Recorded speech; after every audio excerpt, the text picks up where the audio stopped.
All right. Good day, good peoples. It's Neonta Williams with Black Alabamians for Education, and I am here with another wonderful episode of The Advocate's Chair. And let me just say, I need you to do two things before we get into this episode. One, I need you to go to Black Alabamians for Education website and subscribe to our newsletter.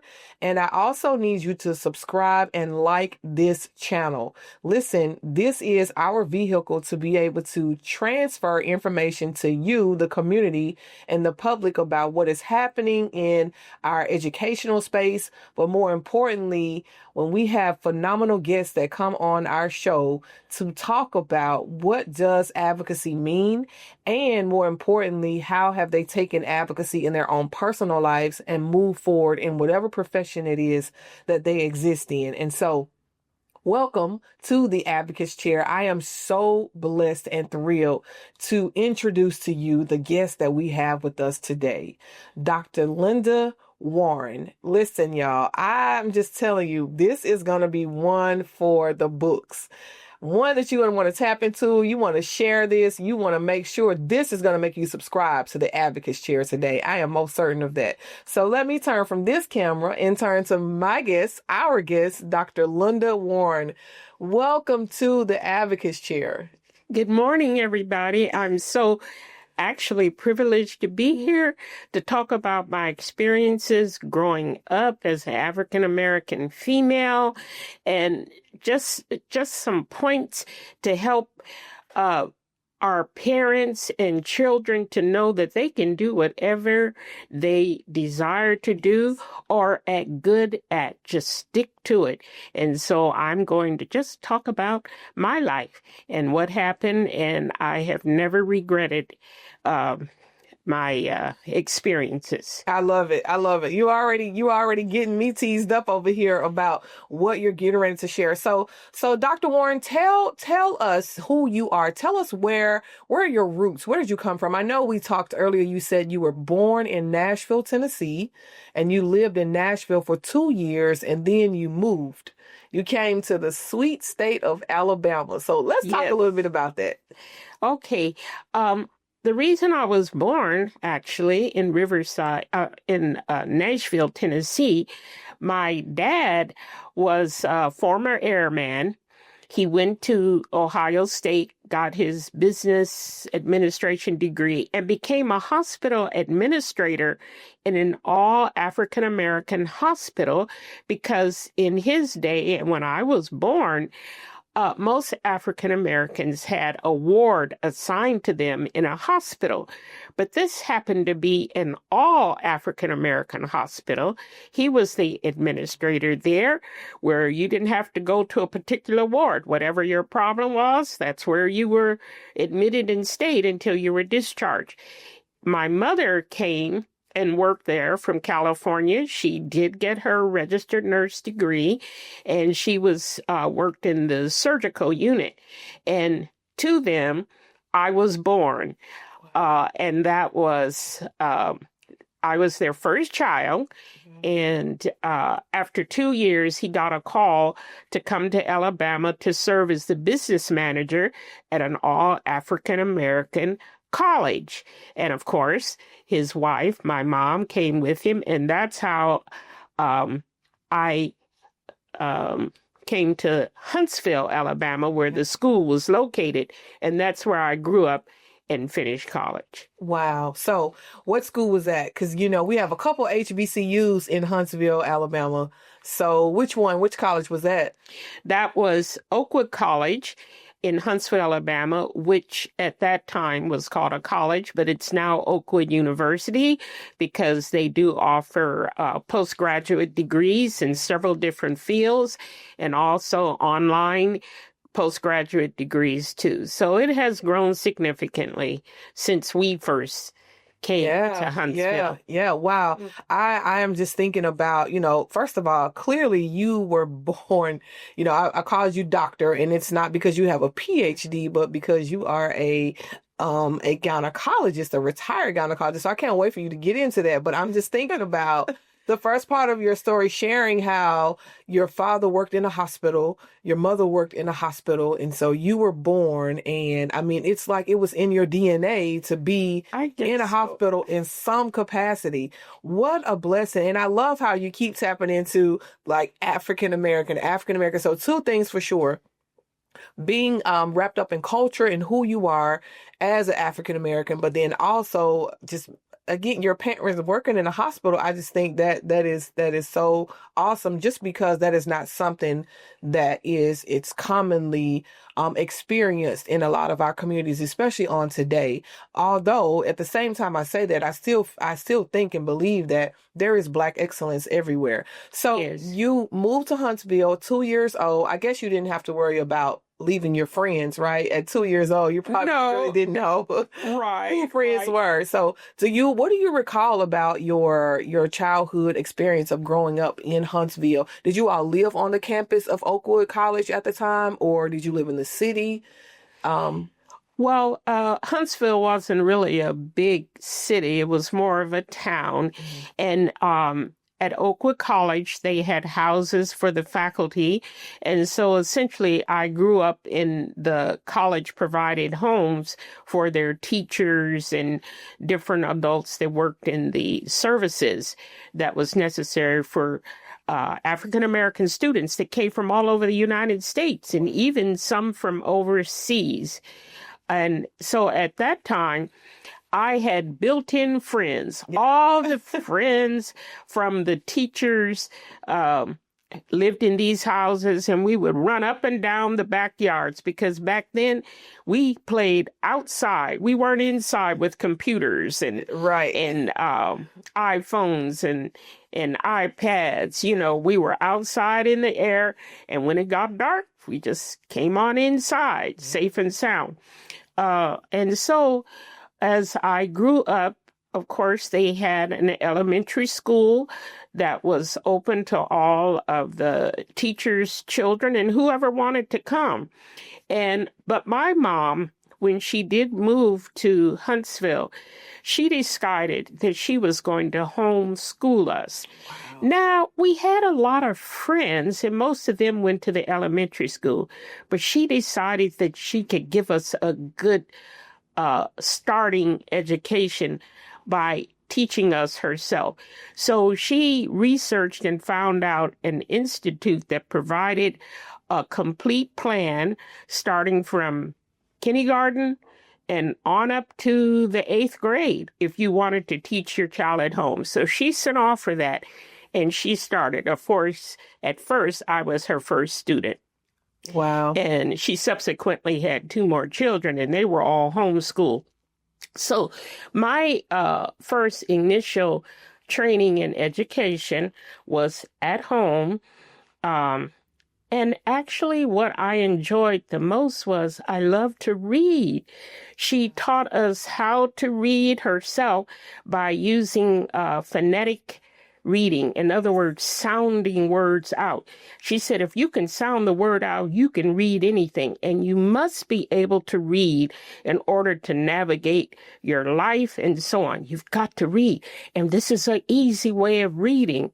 And she said, the words that don't sound out correctly, you can memorize them. She said, but most of the words you can sound out. So there isn't anything you can't read. Oh. And so what we would do was, since it was on a college campus, we would go to the library. And when we went to the library, we would pick out books. In our grade level, they had a children's section. And so all of us, my brother and sister, we get books. We got a library card, and we go home and we'd read. And I do say that books were my friends. When they would ask you, what do you like to do best? I said, I like to read books because they're my friends. They entertain me. I love them. I try and figure out what the end of the story is going to be. And so based on that, books and learning I didn't fear it because I could read, and I read in different areas that I was interested in. Yes. And that was important too. And so, of course, because my parents had been in the health field, my dad was the business manager, but my mother was a nurse. She had a lot of nursing books in her closet.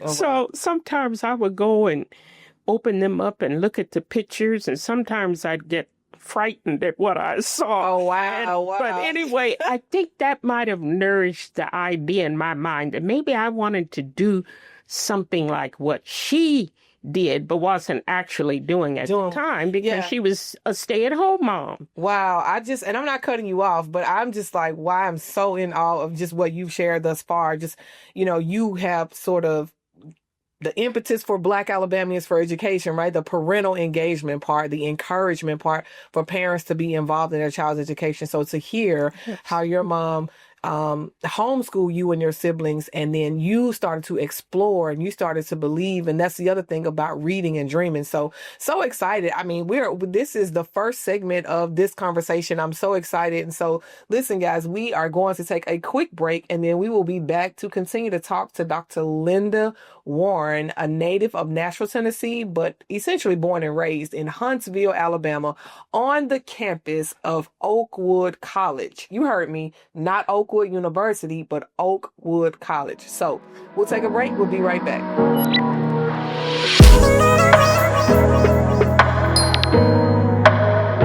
All right, guys, welcome back. It's Neonta with the Advocates Chair, Black Alabamians for Education. I'm sitting here having a wonderful discussion with our guest, Dr. Linda Warren, who was just telling us that she learned how to read and she found herself in her mother's closet reading her nursing books, and it kind of scared her, but it didn't really scare her. So let's pick right back up right there, Dr. Warren. So you in your exploratory interest, you went from reading books that you like from the library in Oakwood College into exploring even more with your mother's nursing book. And so you said it kind of scared you, but not really. So I want us to talk a little bit about how did that exploratory interest move you into becoming Dr. Linda Warren? Okay.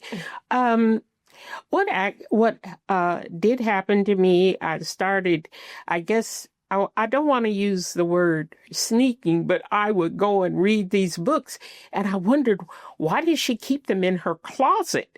But anyway, I would go and read and then shut them, and sometimes I say, I wonder why that happened. Why does that picture look like that? And so what happened when I turned 9, I told my mom, I said, listen, I don't want you to teach me at home anymore. I want to go to real school. All my friends, they leave in the morning, they come back at 3, but we have to stay home. I said, I want to go to real school. She said, okay, no problem. I'm done. You can go. So I actually started formal education outside of home at the age of 9. They tested me, and I did well on the exams, and they put me in 4th grade, which was the right grade for my age at that time. From then on, I continued to read, but I was also busy with activities at school and so on, straight on through to 8th grade. And we graduated 8th grade to go into high school. But at that time, I said, you know something, Mommy is a nurse. She's doing fine. But I don't have to be a nurse. I can be a doctor. And I think I got that realization from looking at the pictures and wondering what was wrong with that person. Couldn't that be fixed?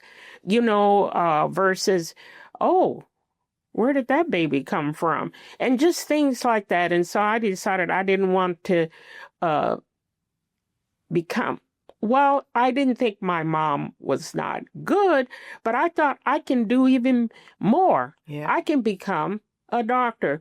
And so it was actually when I entered high school, when people like to ask you and you ask your children, what do you want to do when you grow up? I'd say, I want to be a doctor. Oh, okay. All right. Or I want to be an astronaut. Okay. All right. And I just want to say, so anything that children decide on is something that they've seen, is something that they heard, maybe they read, encourage them because this is what they probably, if they get the encouragement and so on, they'll turn out to be exactly what they wanted to be, and they'll be happy. Yes. So I love it. You're absolutely right. So you finished high school, and then did you attend Oakwood College as well? Yes. So I did enroll in Oakwood and Oakwood College, and I took up a major because they have counselors for all the different educational fields. And since I wanted to go into medicine, they said, okay, you will be a pre-med student. And so the best way to get in medical school is major in a science. So I majored in biology and minored in chemistry. And that's what I took because college was 4 years. Yes. Okay. And I want to accelerate the story just a little, not the story, but your life journey a little bit and get to, so you graduate from Oakwood and with your pre-med requirements, with a degree in biology. And then you decided that you certainly wanted to pursue becoming a doctor. And so you go off to college. Did you leave Oakwood and go outside of Huntsville to go to college? What was that experience like? Well, what happened is, in the way that they did it, and they pretty much do the same, I applied to different medical schools outside of the state of Alabama, in California, in Washington, D.C., in New York, in Nashville, Tennessee.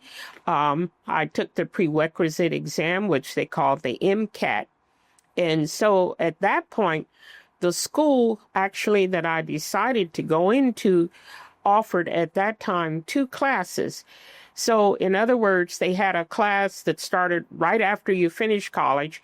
Then you could stay out and enter and be in that same class in March of the following year. They did that so they could take more students. I thought that was unique. So what I did was I applied for the second class because I would now have to leave home, be on my own for the first time, study hard and get through medical school. So I was in the second class that started in March, and that was in Loma Linda, California. And I went to Loma Linda University Medical School in their second class that started that year. And so that started the medical education. Now, I would like to add that during the time that I was in Huntsville, Alabama at this school, I was around primarily African-American people all the time. We did everything. I didn't miss really being with any other group. I was just perfectly satisfied there. So now I get into medical school. It was diverse, but more so in my class, there were 2 other African Americans, and all the rest were Caucasian. It's okay to say white. This is Black Alabamians for Education. It's okay. Okay, I don't, yes. Yeah. And there's nothing wrong with that, but that's just the way it was. And I wasn't accustomed to some of the ways, different ways that they grouped together. And I was more actually on the, what we would call, and I don't know what you say, shy side. Okay. So I didn't have a lot of African-American friends. Now, what happens in medical school is they have study groups. A group will get together and they'll study very hard and do well and discuss and go back and forth. So I studied very hard, but most of the time I was by myself because I just couldn't seem to get myself in a good group. And the other 2 young men, actually, I was the only female African-American. They had their group, or I'm not quite sure who they were studying with, but I didn't study with them. So most of the time, while people were out having a good time, I was in my room in the dorm just reading and studying and so forth. So this was my first year. So I continue. Yes, definitely continue. So in my first year of medical school, you take all these various different subjects that teach you about the body, the brain, etc.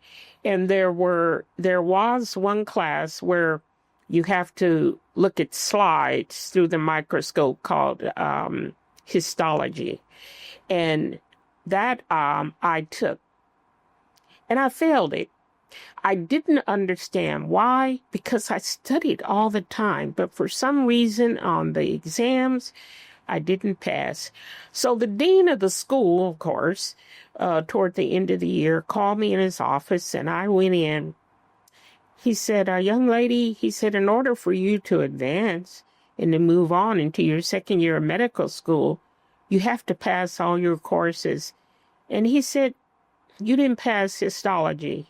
So I said, yes, I know. I was so discouraged. And he said, and actually, you don't seem to me to have what it takes to become a physician. My. Well, that was a hard pill to swallow. I just looked at him. I didn't know how to respond because I was not out partying and socializing. I was studying all the time, and I'd passed all gross anatomy where you work on cadavers. But for some reason, the histology, I hadn't passed. He said, so, I don't know. He said, really, maybe you ought to do something else. Well, of course, I had no intentions of doing anything else. Right, and I want to stop you right there because we have got to get into the depth of this story even more. I hate to cut you. It just feels like it's so abrupt, and I don't mean for it to be abrupt, but sure. I want to take a moment, actually, because I literally can see you reminiscing about that moment being told, I'm not sure you have what it takes, right? And so often we hear that as African Americans, and especially whether it is subliminal or if it is intentional, just as blunt as it is, but there's a connotation that's behind it sometimes that it does make us question ourselves, but then there's something that triggers inside of us that, oh, I have what it takes. Let me show you that I have what it takes. So we're going to take another break and we're going to circle back. I am sitting here having the great opportunity to hear the life story of Dr. Linda Warren, who is really walking through a phenomenal experience in life of becoming a physician. So excited. We'll be back. We'll see you back in a second. It's Neonta with the Advocates Chair with Black Alabamians for Education.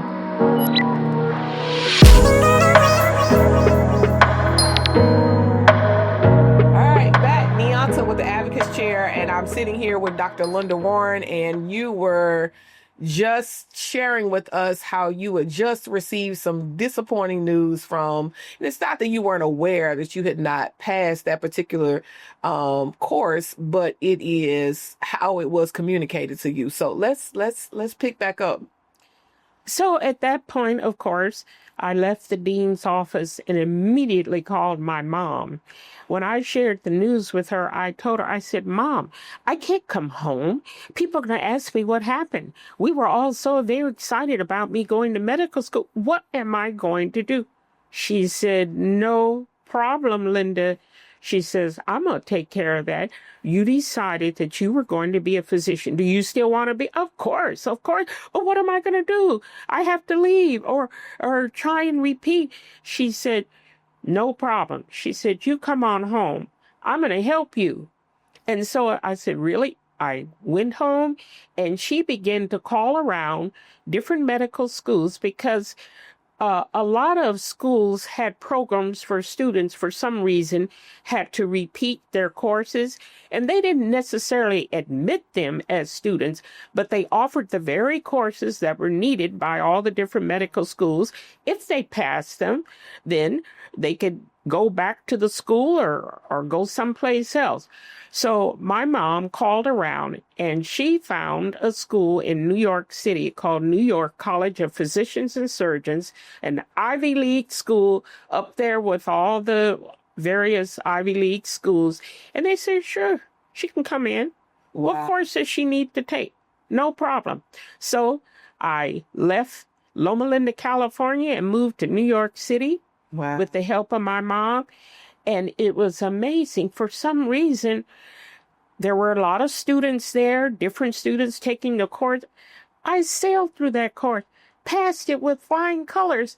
And I just don't know what it was, but I passed. Mm-hmm. So at that point, Mom said, well, now you got it. You could go back. I said, I don't want to go back there. I said, I want to go to Meharry Medical College. Yeah. That's where I want to go. She said, okay. She said, come with me. We're going to go talk to the dean. I love your mama.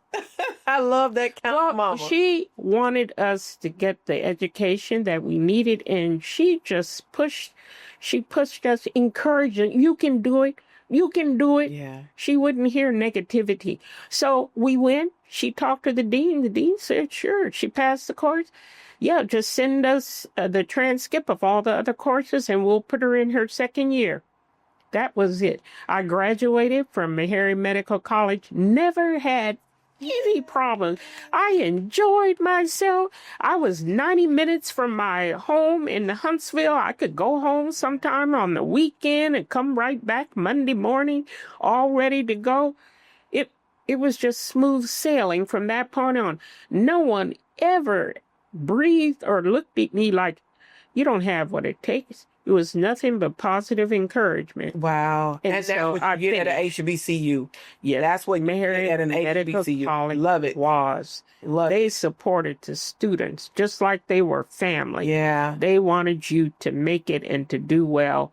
Excellent professors, well known. And so I finished. Shout out to Meharry. And shout out to you. Thank you. Thank you. Yes. And so then when you finish medical school, you have to decide, what do you want to practice? Now you're finished medical school, it's time to go out and practice. What happens is, yes, you choose an area that you'd like to go into, but you have to do special training in that area. Okay. And so I, like I had said a long time ago, I was more of a shy person. So I wanted something where I could connect with the patients and not feel sort of reticent to say things to them and so on. And so I decided, I think I could talk to females very well. And I would just love to deliver babies because they don't have to talk to me. I just take care of them and make sure they come out nice and healthy. And so I chose what we call an obstetric and gynecologist residency. Each training period has a certain number of years. So for OBGYN, it was 4 years. Mm-hmm. So when I finished medical school, I applied to the different residency programs, and I started out in a OBGYN program, and then transferred because I wanted to be, at that time I was going with another student in California. But subsequently, in 4 years, I finished, and I took the exams, and I was a bona fide obstetrician and gynecologist ready to go out and practice. Wow. And where did you practice at? I practiced in Bakersfield, California. I had my private office, and after about, I guess, 30 years or so on, I moved to Los Angeles, and I practiced there. So how many babies did you deliver over your career span? I used to write them down, their names and the day they were born and so on. And I had books and books. I said, why am I doing this? I'm never going to go back and count. But I would, yes, I guess. And so, I'd say 1,000. I don't, how many can you deliver? And actually what it depends on how many you'll take into your practice that you can handle each month. So I would have about 30 pregnant women every month. Wow. That I would take care and deliver. And, then I would have to take call with some physicians so they could get a break and I could get a break. Wow. So it was a lot. And I always used to joke, I'm working while you're sleeping. Because that's when the babies will come. That's right. When you sleep, then they are ready to come. Wow. So share with us, this is just phenomenal. What is, out of all your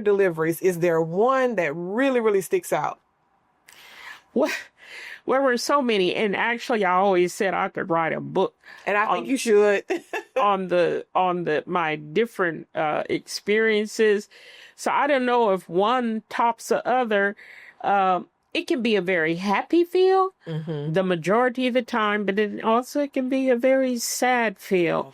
And one of the things I wanted to do, I would always feel so bad for women who would come in and they wanted to have a baby, but they couldn't. Yeah. So I would try and help as much as possible, try and see what the problem was to correct it and give them good advice, and so forth. So I was successful a lot with that, but it's true. I know a lot of funny stories I could tell. Yeah, but I don't hear at least one. Let's hear at least one funny story.